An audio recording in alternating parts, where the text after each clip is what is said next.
Hola River Loco, el día de hoy estamos en el Zócalo de la Ciudad de México en conmemoración a los 700 años de México Tenochtitlan. Acompáñanos a esta gran aventura, no se la pueden perder. Hace 700 años nació una ciudad que cambiaría la historia, el gobierno de la Ciudad de México. A través de la Secretaría de Cultura de la Ciudad de México, te invita a vivir Memoria Luminosa México Tenochtitlan 700 años. Un video mapping espectacular que revive el origen y la transformación de México Tenochtitlan. Proyecciones monumentales y esculturas mexicas en gran formato te esperan.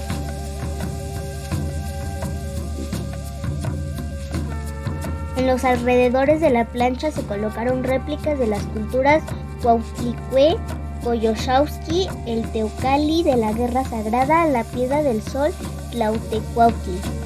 La presencia de estos iconos prehispánicos completó la atmósfera de memoria viva, conectando el presente urbano con la cosmovisión ancestral que aún habita el territorio.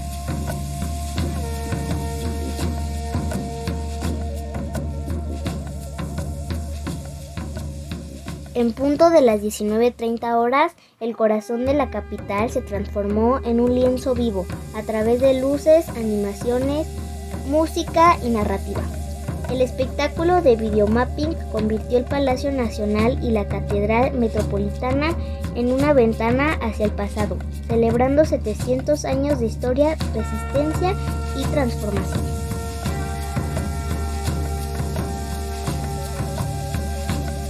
Suma tu mirada a este recorrido de luces, historia y esperanza.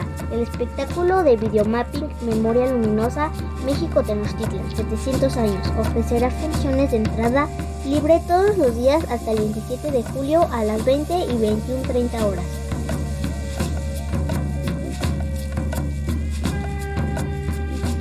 Es un espectáculo que no te deberás de perder, y aquí te dejo el videomapping.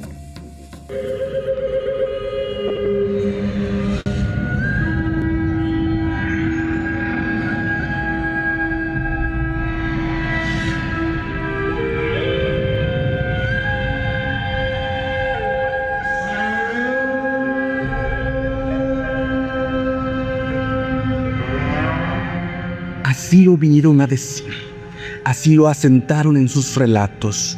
En el año 2000, contaron los antiguos mexicanos, fue fundada esta gran ciudad, México Tenochtitlan. Topiales, decían los nahuas. Lo que es nuestro, lo que debemos conservar, son las historias y creaciones de nuestros antepasados, que hoy recordamos. 700 vueltas al sol han transcurrido desde la fundación mítica que dio identidad, escudo y nombre a México. Aún antes, hace varios miles de años se comenzó a habitar esta extraordinaria cuenca, formada por grandes lagos y sierras volcánicas, el Anáhuac.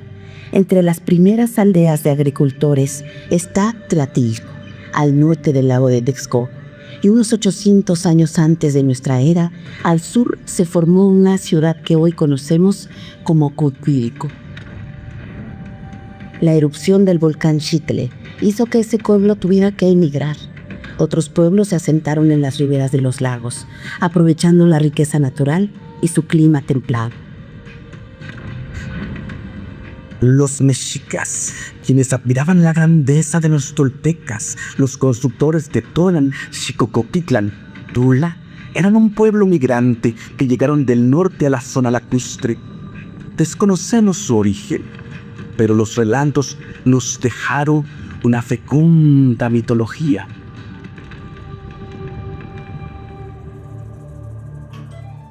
Tihualayaya Necasco, Quinastla. Provenientes de Aztlán, varios fueron los lugares que habitamos.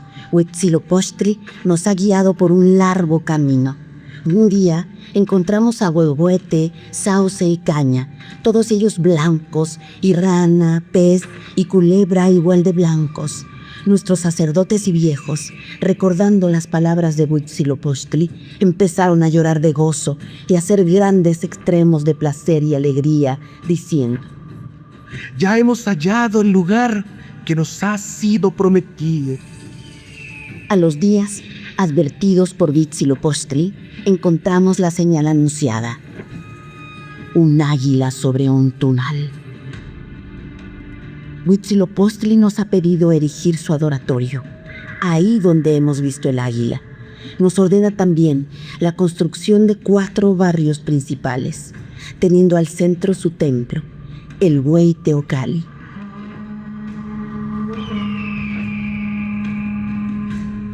El pueblo mexica, dirigido por Tenoch, se asentó finalmente en una isla rocosa formada en el lago de Texcoco. En códices pintaron el mito para la eternidad. El águila representa a Huitzilopochtli y el tunal a Tenoch. El mismo nombre de México se dice que proviene de Mes, el otro nombre de Huitzilopochtli, mientras que Tenochtitlan es la tierra de Tenoch. Historia y mito en el escudo nacional. Los tenochcas hicieron la guerra y se liberaron de los tepanecas de Azcapotzalco en alianza con los pueblos de Texcoco y Tlacopan. En 200 años los mexicas ubicaron la ciudad con calzadas a tierra firme, separaron las aguas saladas de las dulces con un largo dique en el lago y edificaron acueductos. Como otros pueblos de Mesoamérica, los mexicas crearon una avanzada cultura y un potente sistema económico tributario. Se fortaleció una clase dirigente que cultivó la lengua y la poesía, la danza y la música, que plasmó en códices sus historias y creencias y labró grandes esculturas de sus dioses. En la cuenca, cotidianamente unos 200,000 habitantes se afanan en el transporte de mercancías para los mercados, en la construcción de canales y calles y en la siembra de maíz, chile y calabaza en las chinampas. En el centro del universo mexica, que extiende su vasto dominio hasta las costas del Golfo y el Pacífico, se edifica un extraordinario recinto sagrado. Así se decía, así lo referían las memoriosas y luminosas voces de nuestras ancianas, de nuestros ancianos. Recuerden, mexicanos, que este templo es memoria, esta es casa de los señores del agua y de la guerra, son presentes de la vida y de la muerte.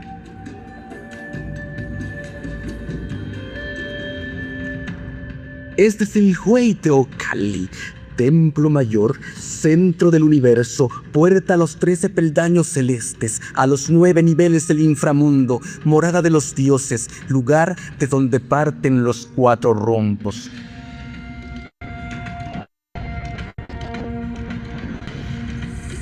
El salvador de vida de la cruz. Espró de verdor y florecimiento, crecimiento del árbol, de la hierba y del maíz. En los días más cortos ofrendamos a la victoria de Huitzilopochtli. Es memoria del día en que cayó la señora luna. A lo alto luminoso Huitzilopochtli, del colibrí zurdo, dios solar y de la guerra, disipa la noche.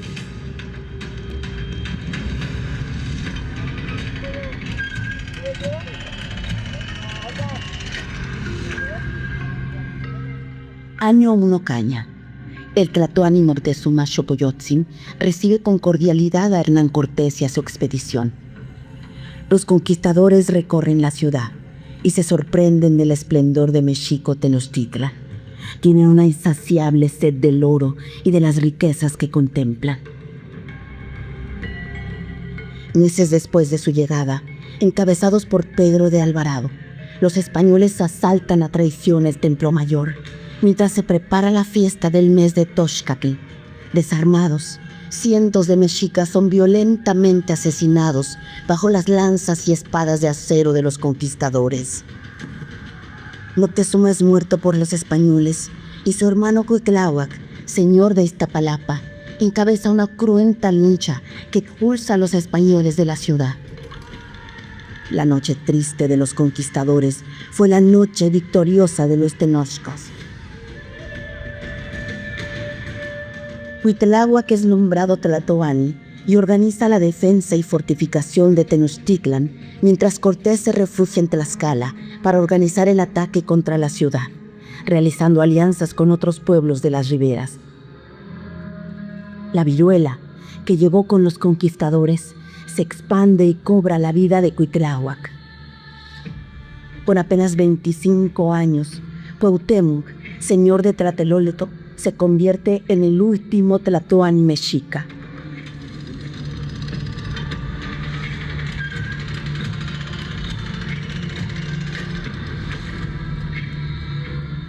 En mayo de 1521 inicia el sitio de Tenochtitlan. 700 conquistadores y sus aliados indígenas cortan primero los abastecimientos de agua dulce y alimentos para lanzarse después sobre la ciudad.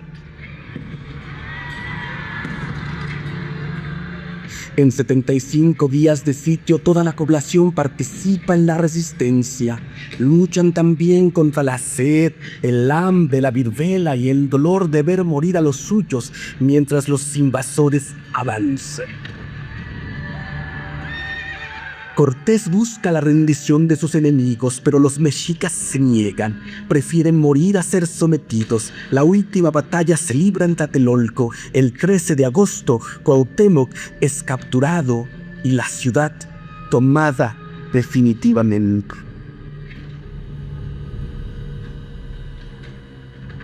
Nos dice la voz de la memoria, la voz de los vencidos. Rojas están las aguas. Ahora si las hubieran tenido, y si las bebíamos, el agua de salite. Golpeábamos los muros de adobe en nuestra ansiedad. Nos quedaba por herencia la red de agujeros.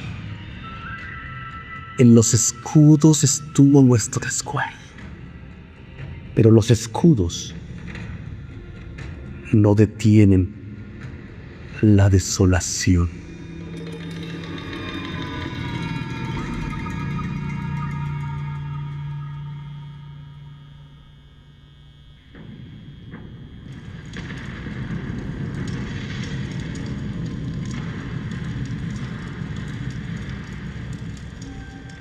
México, la capital de la Nueva España, se construyó sobre las ruinas de la antigua Tenochtitlan. Al tiempo que se terminaban de destruir las edificaciones mexicas, con las mismas piedras se construyeron los primeros edificios coloniales. En la plaza de la nueva ciudad se diseña la Plaza Mayor en un espacio abierto del recinto sagrado. Ahí, Hernán Cortés ordenó celebrar cada 4 meses una ceremonia de poder llamada Alantes. Las fuerzas de ocupación mostraban su poderío militar al pueblo ahora sometido. Ahí mismo, los conquistadores construyeron la horca y celebraron los más importantes autos de fe de la Inquisición.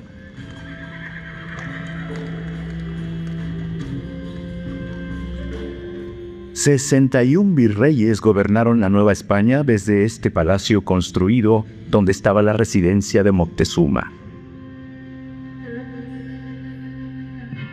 Los virreyes del siglo XVI se miran en los retratos con sus rígidos jubones dorados o con sus vestimentas negras y severas. Los últimos, a la moda neoclásica, con pelucas francesas, lunares pintados y casacas de terciopelo azul marino. Los conquistadores imponen una sociedad organizada en castas, sometiendo a indígenas, afrodescendientes y mestizos. Como en ningún otro tiempo, la capital fue ciudad de contrastes. Había miles de indios pobres que solo iban cubiertos con una manta. Las epidemias, con su cauda de muerte, se intentaban aplacar con procesiones dedicadas a los saludos.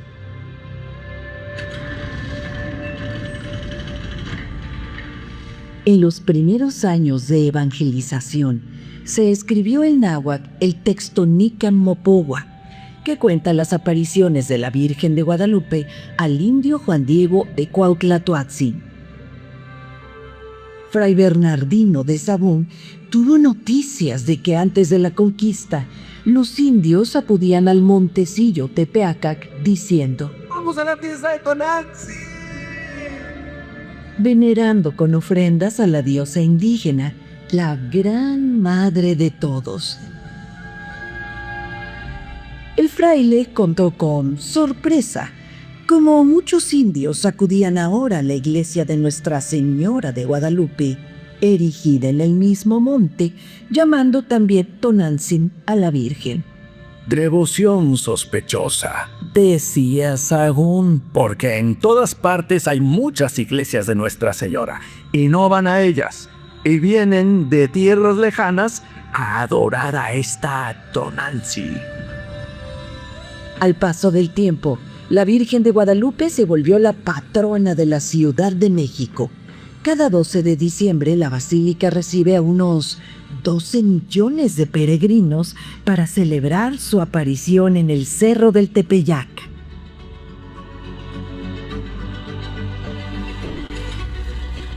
Esta gran catedral resume los 3 siglos de dominación española y es símbolo del viejo poder de la Iglesia Católica. Su construcción comenzó hacia 1573 y se terminó 240 años después, con el trabajo de generaciones de arquitectos y obreros. En la parte alta de la fachada están 3 esculturas representando la fe, la esperanza y la caridad. La acompaña el Sagrario, una de las obras más hermosas del barroco americano.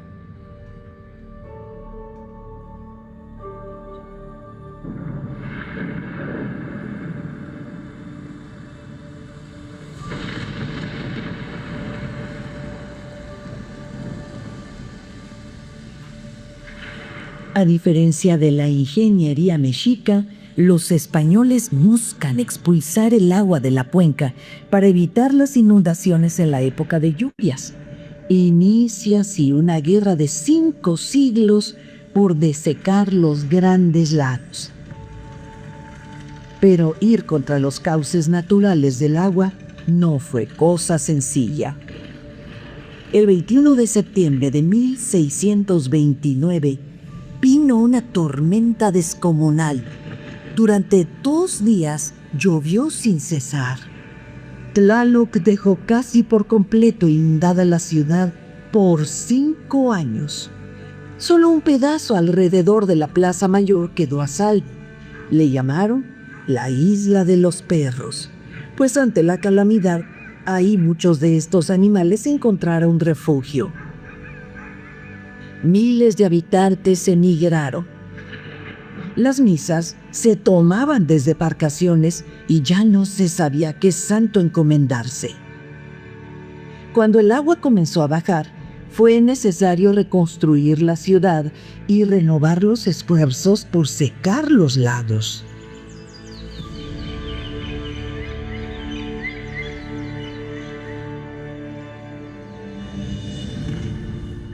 Hombres necios que acosáis a la mujer sin razón, sin ver que sois la ocasión de lo mismo que culpáis.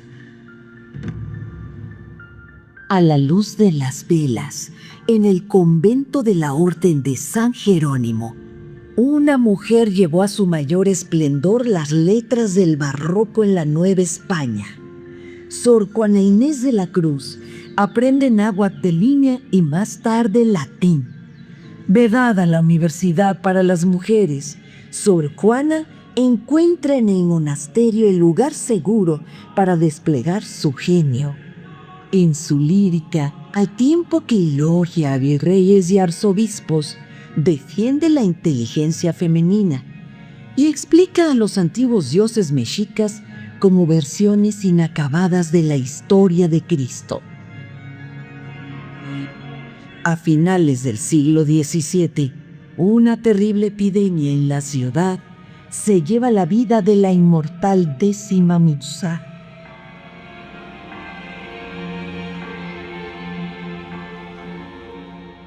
Gran estupor generó en la ciudad colonial el motín de 1692.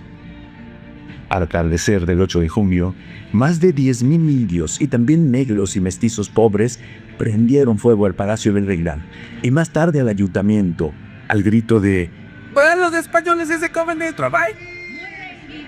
Yo opino que cuarto sí. ¡Fuera el virrey que nos pata de hambre! Era y mal gobierno. El virrey dispuso esa misma noche repartir al amanecer todo el maíz que se tuviera almacenado.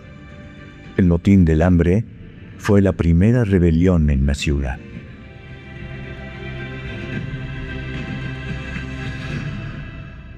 A pesar de la censura colonial, en las últimas décadas del siglo XVIII llegan de Europa los nuevos aires de la Ilustración. Se abre paso a la ciencia y el pensamiento humanista.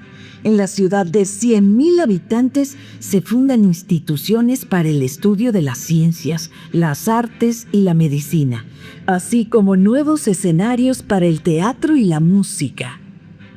Con el apogeo de la extracción de plata y oro de América que enriquece a Europa, la ciudad se beneficia.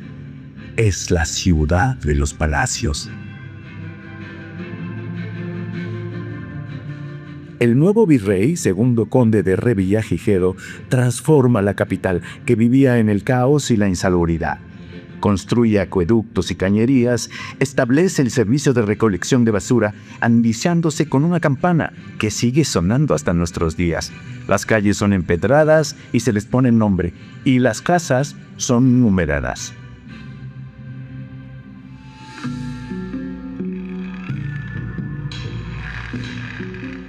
En 1790, arreglando la Plaza Mayor, se encuentra un gran monolito mexica. En otros tiempos hubiera sido destruido, pero la curiosidad hace que el virrey disponga a exhibirlo en la universidad. Sin embargo, con el hallazgo, una gran cantidad de indígenas acuden a venerar la escultura con velas y ofrendas. Espantado, el clero hace que la deidad sea enterrada de nuevo, pues decían que la escultura hacía renacer en los indios su vieja idolatría.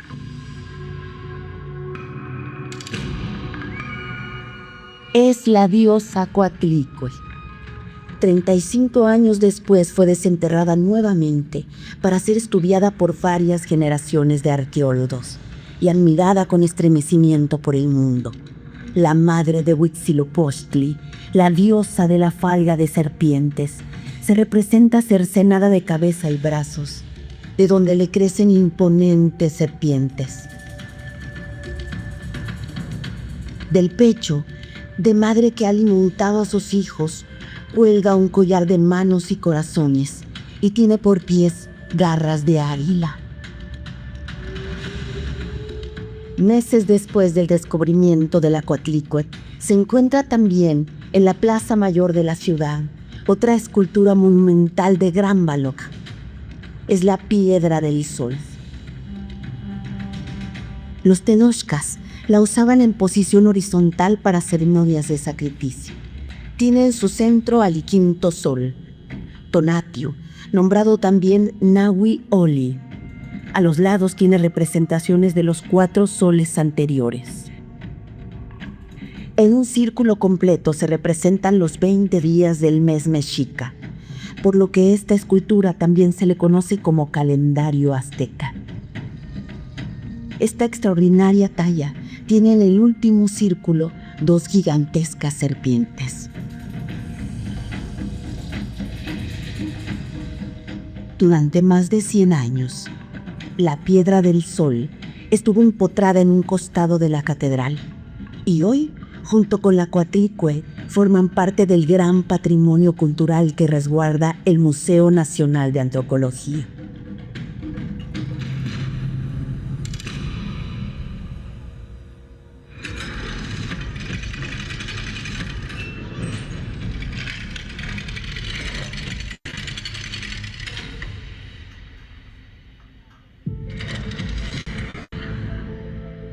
Después de tomar Celaya a Salamanca y los estados del grito de Dolores con Ignacio Allende y Miguel Hidalgo al frente, Avanzan hacia la Ciudad de México y vencen a las fuerzas de la corona en el Monte de las Cruces. Los líderes de la Revolución de Independencia observan a lo lejos las luces de la Ciudad de México y dudan.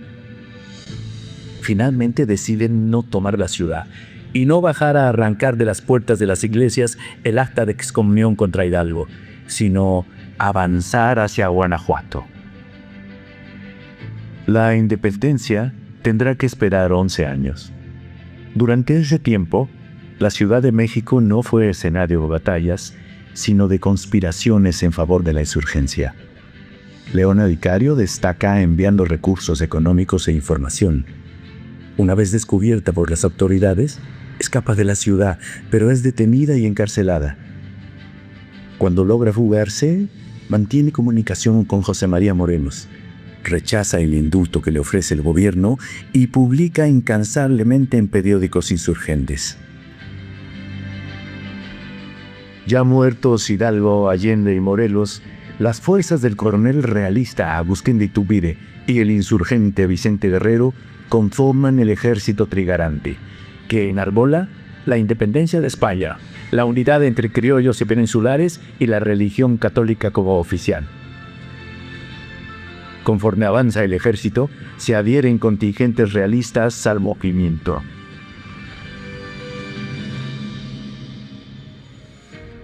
Con 180,000 habitantes, la ciudad se ilumina con lámparas de aceite encendidas por los serenos.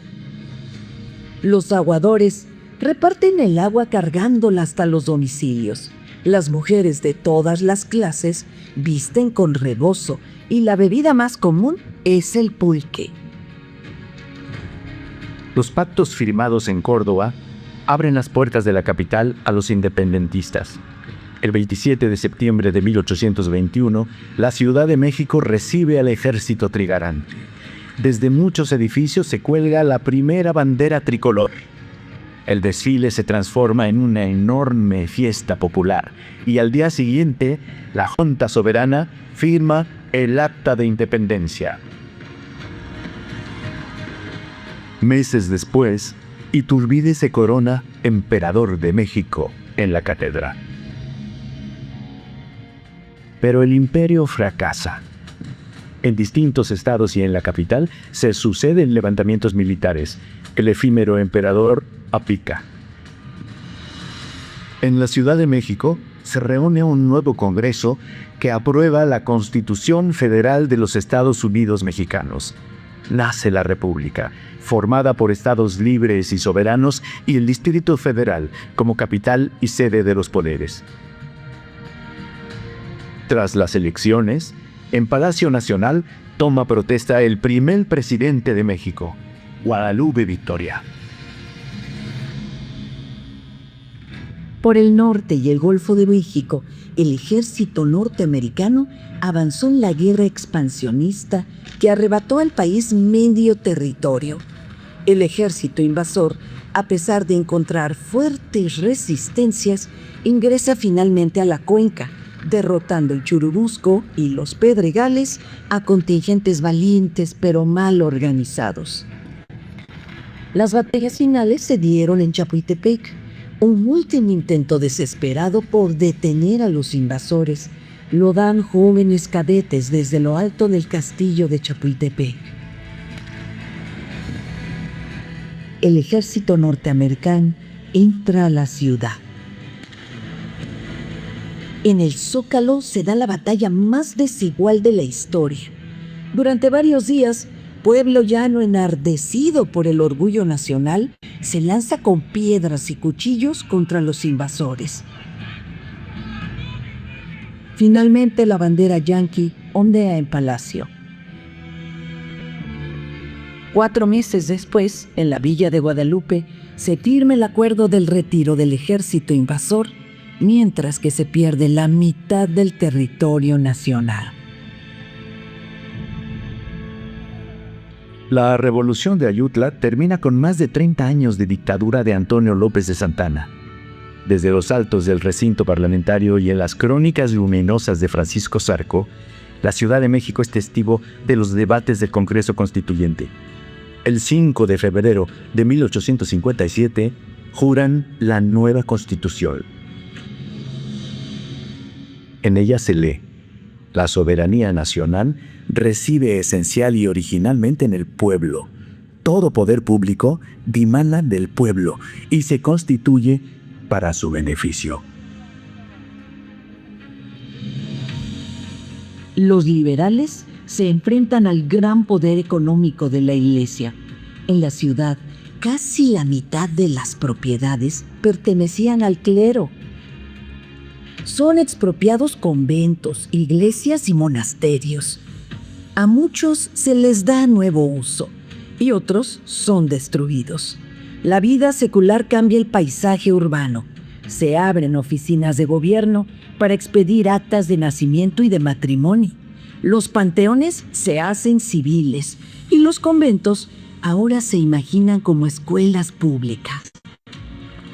El viejo poder del clero, heredado de la colonia, vive su ocaso.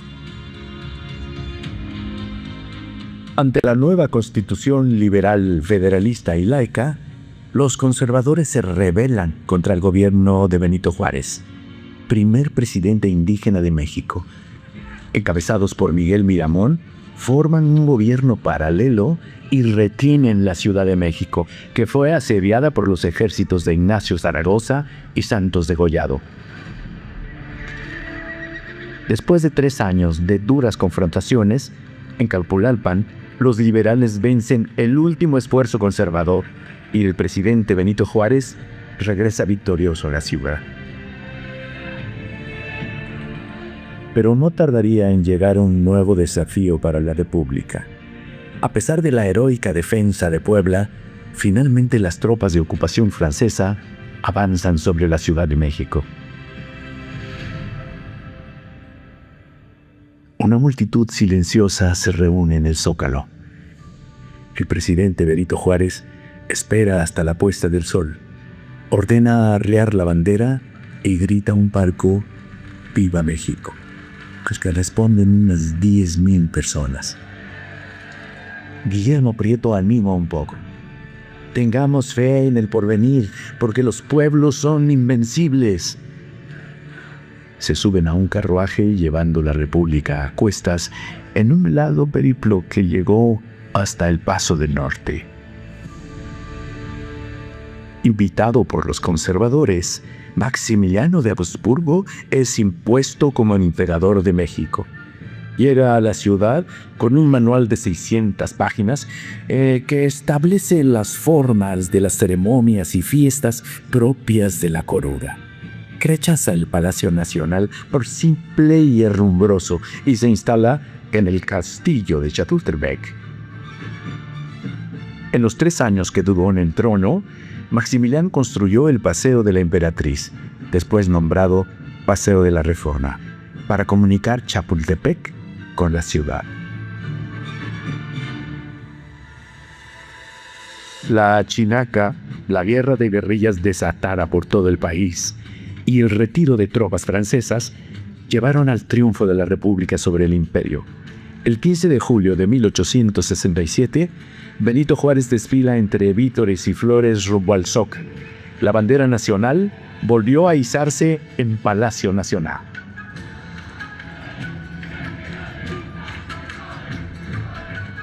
Después de muchos enfrentamientos entre los liberales, Porfirio Díaz ganó la guerra civil contra el gobierno de Sebastián Lerdo de Tejada, tomando el poder durante los siguientes 35 años, tiempo en el que la población de la ciudad se duplicó, llegando a 500,000 de habitantes. La dura explotación del trabajo obrero y campesino consolidó a una clase capitalista. El positivismo francés influyó en la cultura y fue guía para la transformación de la ciudad. Se fundaron hacia el poniente las colonias Juárez, Cuauhtémoc y Roma para la burguesía, con iluminación eléctrica, agua potable y drenaje. En contraste, la colonia Morelos y nuevos asentamientos irregulares no gozaron de mejoras urbanas. Se construyeron líneas de tranvía que junto con los automóviles desplazaron paulatinamente a los transportes de tracción animal. En la agonía de la dictadura porfirista, se inauguró la Columna de la Independencia, con la victoria alada que tiene en sus manos una corona de laurel para los héroes y una cadena rota de 3 eslabones por los 3 siglos de Colonia. Díaz también dispuso colocar la campana de Dolores sobre el balcón principal de Palacio Nacional. Y arriba se talló un escudo nacional flanqueado por un guerrero mexica y un soldado español. Más tarde se concluiría el Palacio de Bellas Artes y el proyecto porfirista del Congreso de los Diputados se transformaría en el Monumento a la Revolución.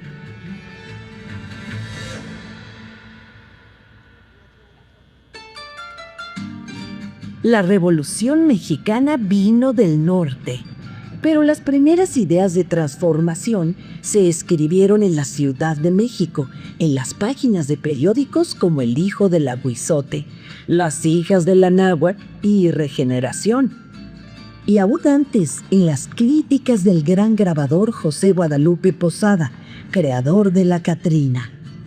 Tras el triunfo del primer levantamiento armado, se cuenta que 500,000 de personas salieron a las calles de la ciudad a recibir a Francisco y Madero. La multitud celebró en el Zócalo el fin de la dictadura y el triunfo del prócer de la democracia.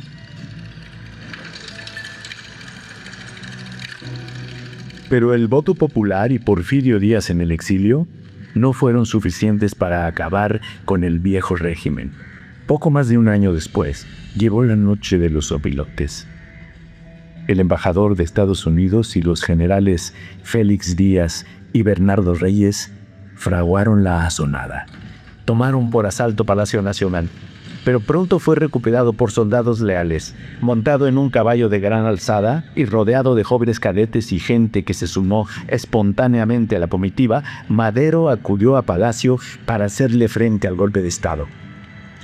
Durante 10 días, la ciudad se paralizó. Se contabilizaron más de 5,000 muertos entre las filas maderistas. Por las noches se veían en la ciudad hogueras quemando cuerpos insepultos.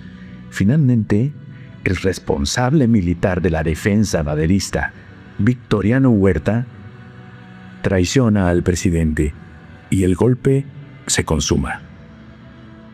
Madero y Pino Suárez son detenidos en Palacio Nacional y asesinados detrás de la penitenciaría de Lecumberri. Los alzamientos contra Huerta crecieron por todo el país. La revolución vivió los meses más cruentos hasta la derrota definitiva del viejo ejército porfirista a manos de la División del Norte. En un año, la Ciudad de México vive la entrada y salida de 7 ejércitos. A finales de 1914, la ciudad espera temerosa la llegada de los ejércitos de Pancho Villa y Emiliano Zapata. Es el México profundo que con los anhelos de tierra y libertad impulsó a sus propios dirigentes. Unos días antes, Villa y Zapata se encuentran en Xochimilco, donde se reconocen y hermanan. Los trenes de la División del Norte llegan a Tacuba, y el Ejército Libertador del Sur entra a caballo para encontrarse en el Paseo de la Reforma. Entran al Zócalo por la calle Francisco y Madero, bautizada así pocos días después por el propio Pancho Villa, a iniciativa de la presidenta del Club Maderista Lealtad, María Arias Bernal.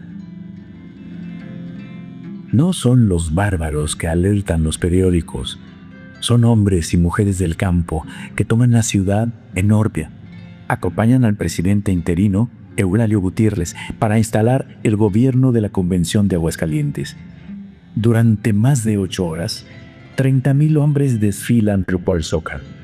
Villa y Zapata saludan desde el balcón principal de Palacio Nacional a una multitud que los ovaciona. En un salón de palacio se toman una fotografía para la historia.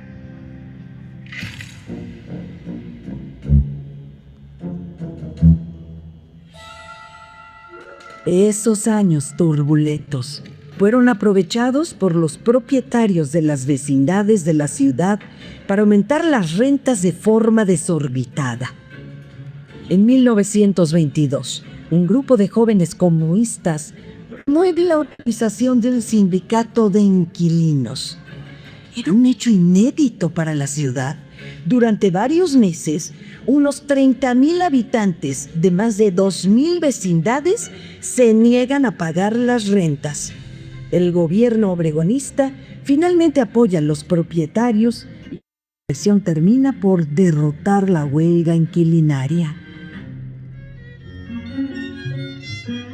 A inicios de la década de los 20, se fundan nuevas instituciones públicas para consumar el ideario de la revolución. El automóvil desplaza a los coches de caballos, que son prohibidos en la ciudad. La nueva jefatura de tránsito instala los primeros semáforos y establece el sentido de las calles. La ciudad ve con curiosidad a jóvenes que se suben a los andamios a pintar grandes murales en edificios públicos. Van vestidos con overoles de obreros y rechazan la pintura de caballete que acusan de burguesa. El movimiento muralista considera el arte un instrumento educativo, de denuncia y combate. Pintan al pueblo, su historia, a los protagonistas de la revolución y reivindican el pasado indígena. El muralismo mexicano cosecha admiración en el mundo. Destacan David Alfaro Siqueiros, José Clemente Orozco y Diego Rivera, quien pintó durante 12 años sorprendentes murales en el Palacio Nacional. Al paso del tiempo, la ciudad atesora un valioso patrimonio artístico que podemos disfrutar en edificios y espacios públicos. Al igual que en la pintura, en la ciudad surgen expresiones nacionalistas en la música, la danza y la literatura. Entre otros, Carlos Chávez y Silvestre Revueltas componen inspirados en la música popular mexicana, mientras Nelly Campobello brilla con su literatura y renueva la danza, investigando los ritmos de los pueblos indígenas.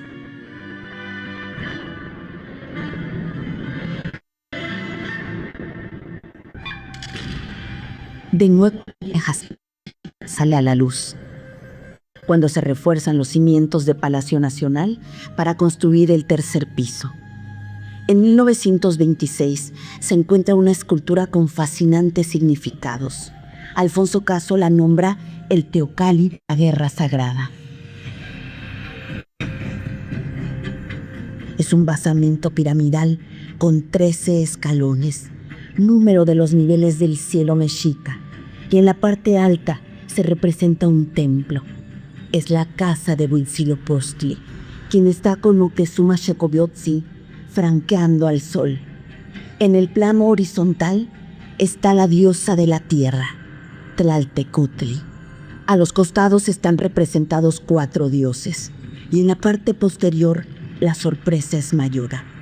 Está el emblema de México Tenochtitlan, y en la parte superior la fecha de fundación, 2 Casa.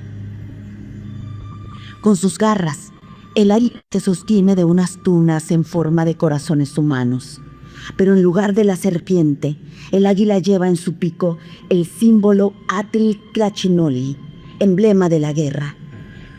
Los mexicas representan en esta talla su vocación guerrera y la función divina de los sacrificios humanos para alimentar a Huitzilopochtli y a Tlaltecutli, para mantener el ciclo de la vida, el orden del cosmos.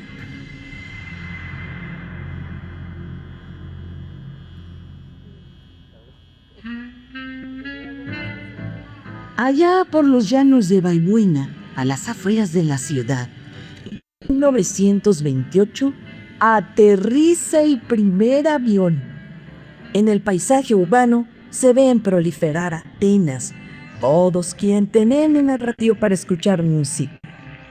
La ciudad. Y por esos años, el pueblo de Tacubaya se integra a la zona urbana del Distrito Federal, que había sido trazado como un círculo perfecto con un radio de 2 leguas.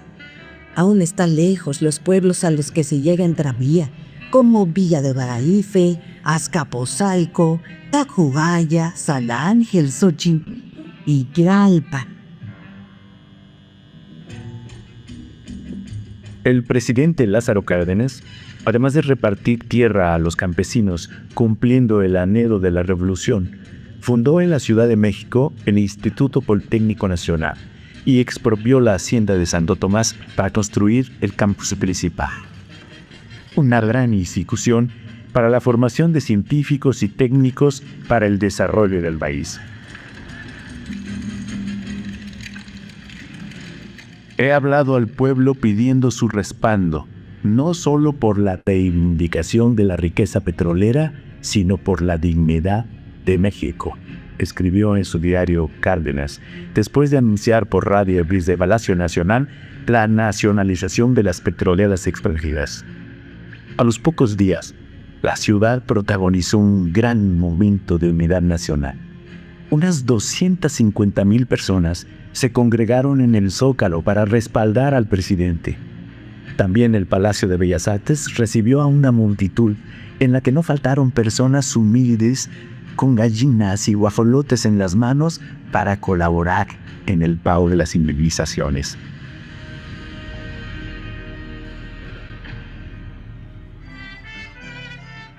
En la década de los 40, la ciudad se divierte en los teatros de revista, en los salones de baile, al ritmo de danzón, mambo y cha-cha-cha. Y se canta rancheras. Muchas son canciones de migrantes que la urbe y que extrañan la vida cotidiana.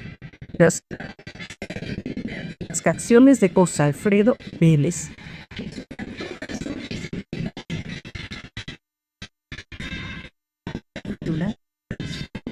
De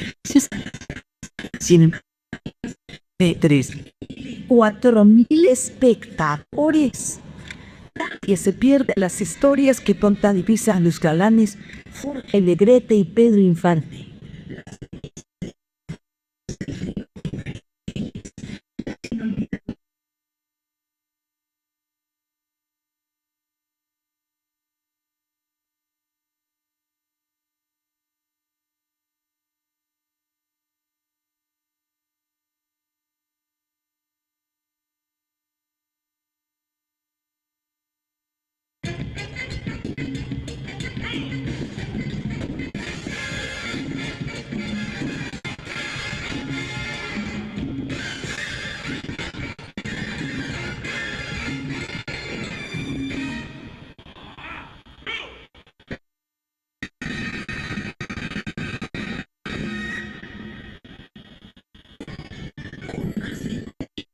Millones de habitantes, la ciudad se transforma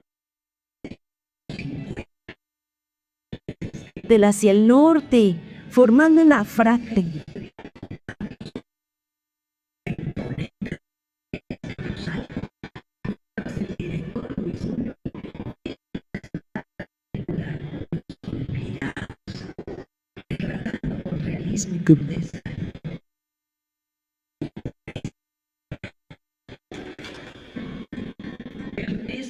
Tintú, la ciudad, durante 14 años, se encarga de construir decenas de mercados públicos, entubar ríos como el de La Piedad y Churubusco, abrir y construir el viaducto, al tiempo que impone una hipócrita moral conservadora, cerrando teatros y centros nocturnos.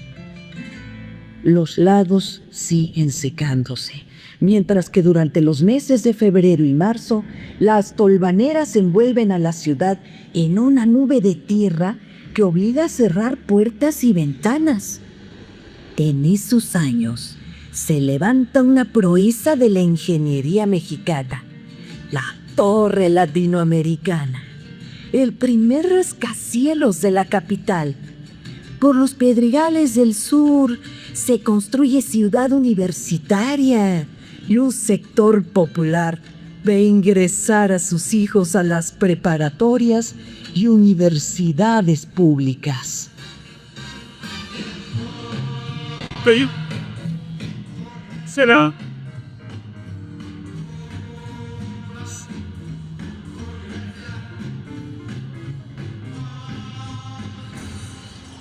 El régimen postrevolucionario moderniza el país, pero no acepta disidencias.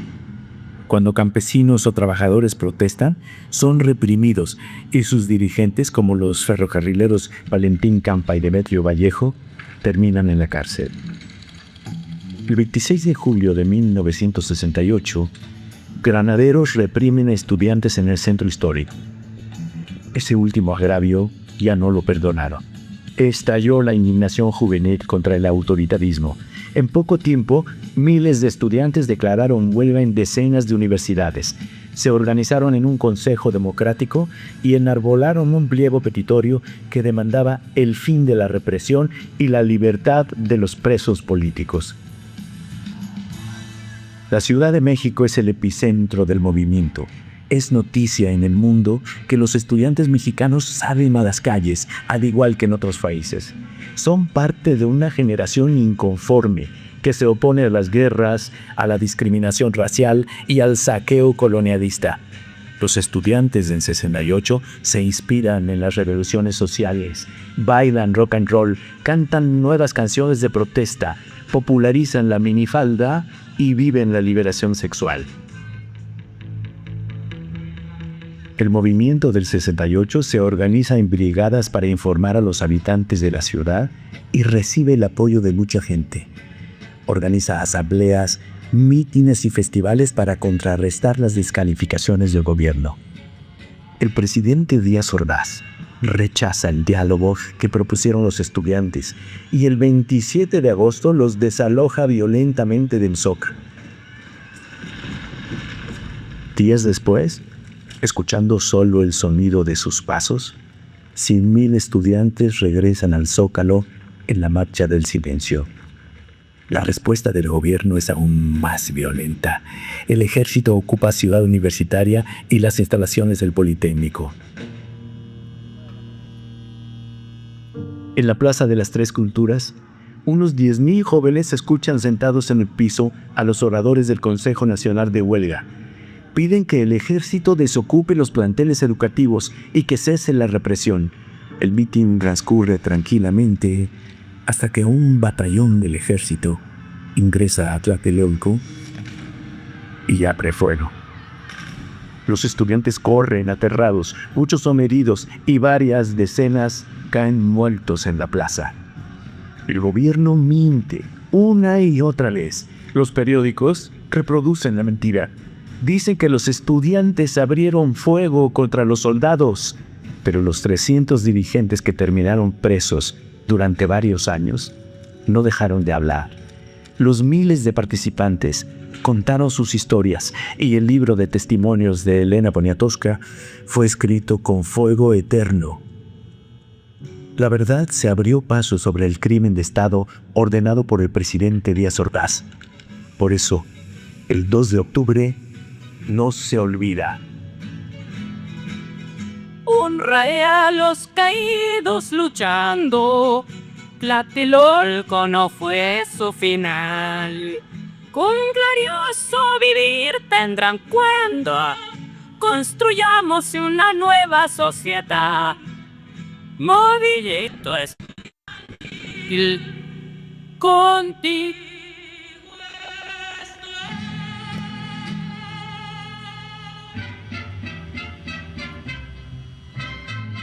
Desde las 12 se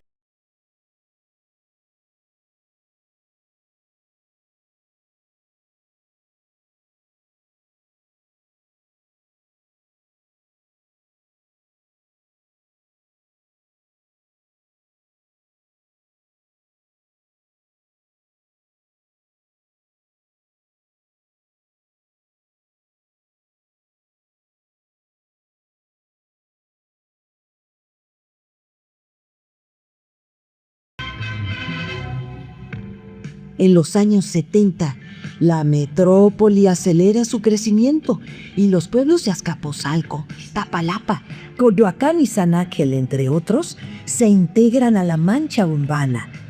La ciudad pambolera celebra la coronación del rey Pelé en el Estadio Azteca, ahí donde 16 años después lo vía Diego Armando Maradona, mientras el barrio de Tepito da campeones mundiales de boxeo. Túneles subterráneos avanzan por toda la ciudad para construir el sistema de transporte colectivo Metro, al igual que el drenaje profundo, que terminó por las inundaciones en la ciudad central.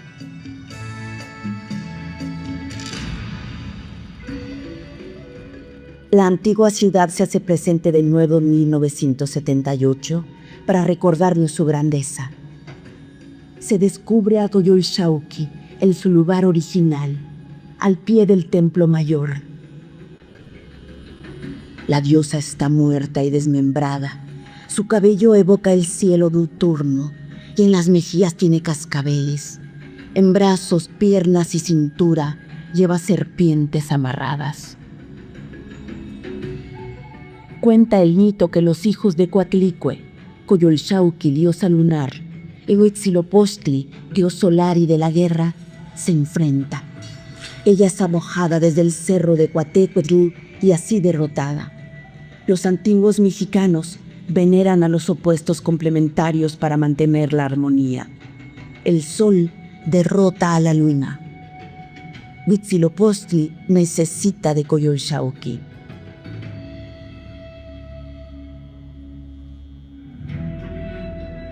A finales de 1978, a las puertas de esta catedral, un grupo de mujeres se declaró en huelga de hambre. Las encabeza una mujer bajita que se llama Rosario Ibarra de Piar. Las mujeres exigen la aparición de sus hijos desaparecidos por la guerra sucia que emprendió el Estado mexicano. Rosario y sus compañeras dedicaron su vida a demandar al gobierno la presentación con vida de los desaparecidos y a exigir justicia frente a la impunidad del régimen autoritario del PRI.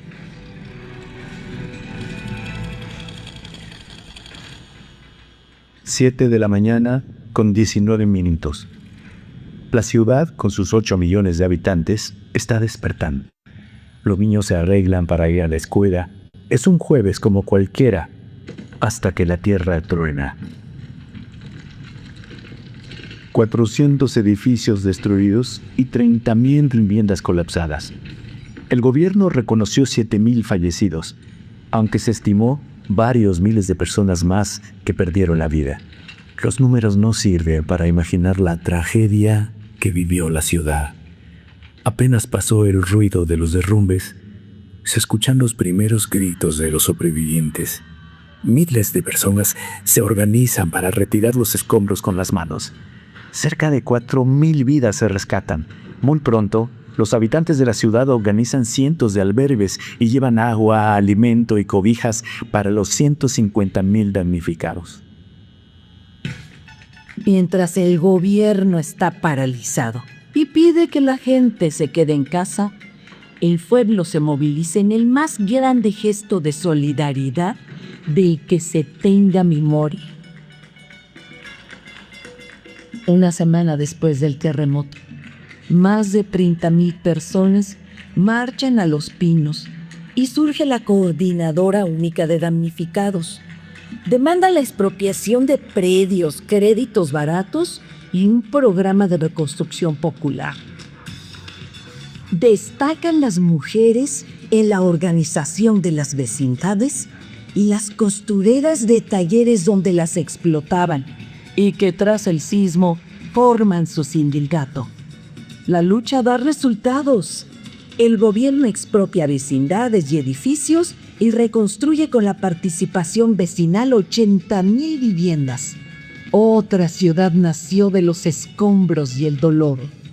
Una ciudad fraterna, una fuerza colectiva que se organiza por el bien común y que sería fundamental en las futuras conquistas democráticas y en las resistencias contra el neoliberalismo. Vieja ciudad de hierro, de cemento y de gente sin las casas. Si algún día tu historia llega un rebalso, dejarías de ser ciudad. Con tu cuerpo maltrecho por los años y culturas que han pasado, por gente que sin ver has albergado el otoño para que llegue forzado aquí.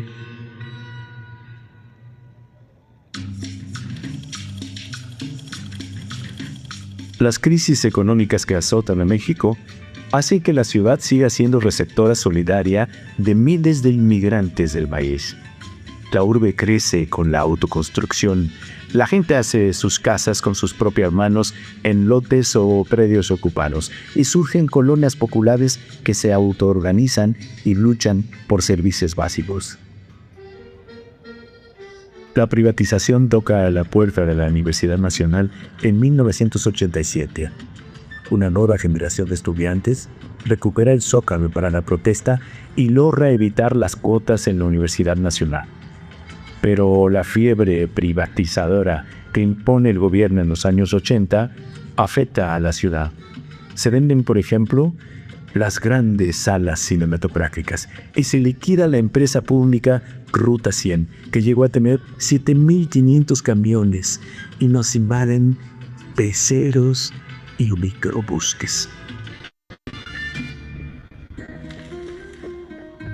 Como los ríos y cañadas que alimentaban los viejos lagos, las fuerzas democráticas crecen en la ciudad. Los estudiantes del 68 y sus hijos del 87, los damnificados del terremoto, los colonos del movimiento urbano, los maestros democráticos y muchos otros movimientos, sindicatos y organizaciones hacen de la ciudad el centro de la resistencia nacional. A pesar del fraude en 1988, el PRI tiene que aceptar su derrota en la Ciudad de México y, una vez conquistado el derecho a elegir a los gobernantes del Distrito Federal, el desmantelamiento del país encuentra un freno en el gobierno local.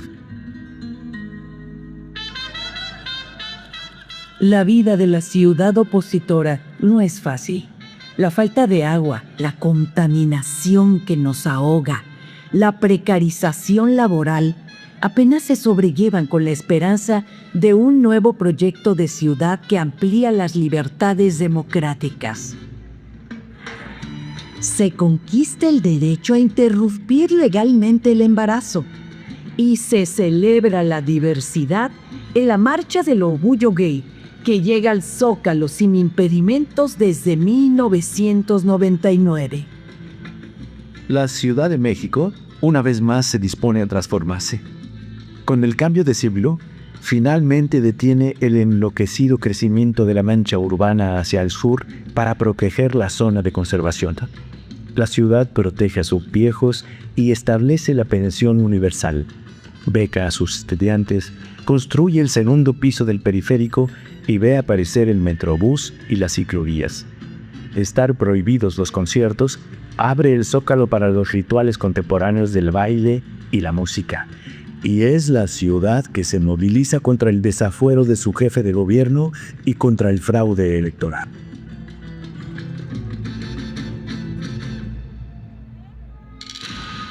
Se le invocaba nuestra madre, nuestro padre, Tlaltecutli, deidad dual que emergió en 2006 gracias al programa de arqueología urbana del Instituto Nacional de Antropología e Historia.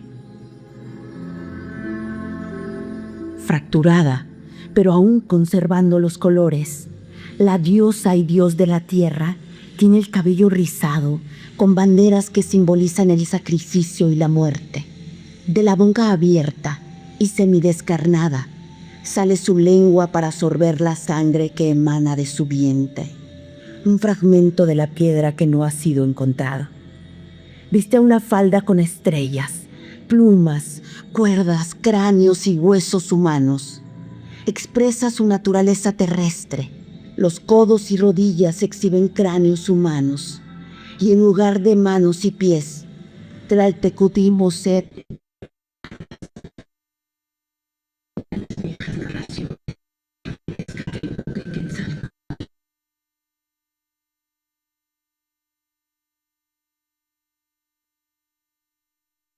Los dioses partieron en dos a Tlaltecutli para que existiera la tierra, para compensar y consolar a la diosa que lloraba. Los dioses ordenaron que de ella saliese todo el fruto necesario para la vida del ser humano.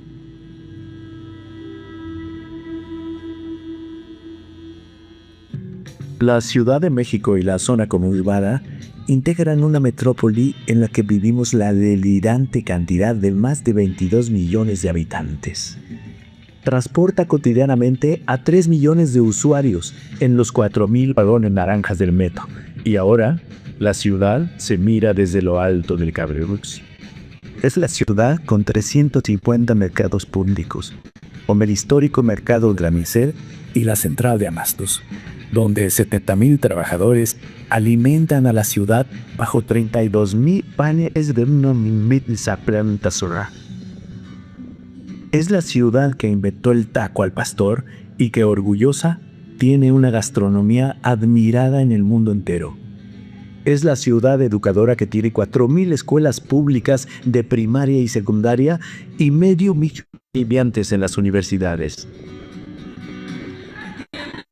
Los cielos, las calles y los pestos pericianes que a las mujeres que la alma nos sembraron. Nos trajeron nada. Es de género, tejido a todos lo que y no paseo de las heroínas para honrar a las mujeres que hicieron historia. Y el movimiento feminista desborda las calles cada 8 de marzo. La Ciudad de México es la fiesta que canta con Juan Gabriel y baila cumbias con los sonideros, que resguarda la vida y obra de la eterna Frida Kahlo, de Leonora Carrington y María Izquierdo. Es la ciudad que celebra el Día de Muertos y hace los alebrijes salidos de los sueños de Pedro Linares. Es la ciudad que se organiza para las fiestas patronales y los carnavales. Es la ciudad de los 7 siglos contados por sus cronistas, desde los tlacuilos mexicas hasta Cristina Pacheco y Carlos Monsiváis. Al pie de los volcanes, la ciudad de lluvias y de secas, de barrios, colonias y pueblos originarios. Es la ciudad rebelde, diversa y democrática. Es la capital de la transformación y de la memoria, que recuerda con orgullo las palabras que un indígena escribió hace siglos. En Quixquixcahuman, Esta será nuestra fama. Semanao, En tanto que permanezca el Nilo, Ashpoliwes y Tenyu, lo acabará el renombre, Intauca, la gloria. Meshte, Kiko Tenochtitlan. Tenochtitlan.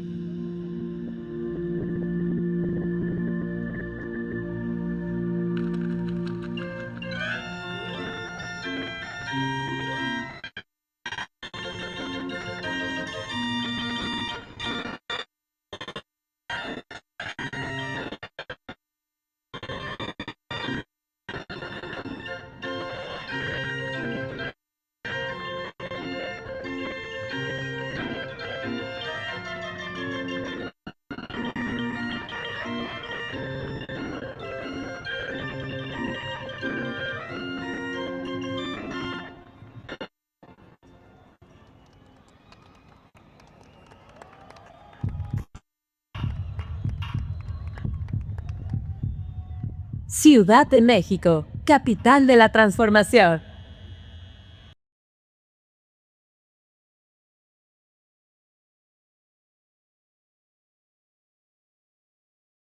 Rivelo Cosco.